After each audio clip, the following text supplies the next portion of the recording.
Snowball fights erupted as children discovered the delight of playing in the powder for the very first time. Some made the trip up from Sydney in the hope of seeing the landscape transformed, and they weren't disappointed. This is his first time, so yeah, he's stoked. Yeah, and it's pretty thick in this spot, isn't it? Mate, it is. It's like we're staying in Oberon and it's probably only about that much, but yeah, here's just perfect. Snow flurries began to sweep through the central tablelands and Blue Mountains overnight. Large flakes drifted through the windy streets of Blackheath at dawn. At Mount Victoria, rooftops received a dusting of white. West of the mountains, it coated paddocks. Some cars in the town of Oberon were caked with several centimetres. The temperature hovered around zero, but the wind chill made it feel almost 10 degrees colder at times. Bloody cold. Yeah, we have seen it here before, but not as bad as this. Yeah. It's been 3 years since any serious snow fell on the Blue Mountains.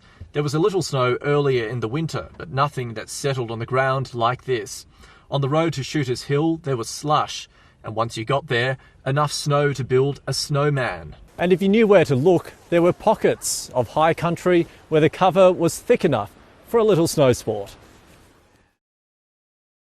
Large parts of the central tablelands have been blanketed in snow this morning, stretching from the Blue Mountains with reports of the white stuff falling at Blackheath. We've seen snow at Oberon, places like Crookwell on the southern tablelands, and then here in Orange as well, where there's been a heavy dusting of snow, some of the largest we've seen since 2021. Here on Mount Canobolas, Bulla, kids have been out playing, throwing snowballs, making snowmen. A real positive attitude for the last couple of days of winter where we've seen temperatures fall well below zero. Some of the real feels -8 degrees earlier this morning. Very cold, but people are still getting out and about to brave the conditions. The cool weather is expected to only last today. The weather forecast is looking pretty nice for the rest of the week, but people are getting out and about and enjoying the last couple of days of winter here in Orange with heavy snowfall. We saw it in town on one of the local golf courses. People were out throwing snowballs, blanketed in snow. We saw cars on the main street covered in snow. So yeah, it's been a very heavy drop here in the central tablelands today in Orange and other parts of the central west, as I mentioned before.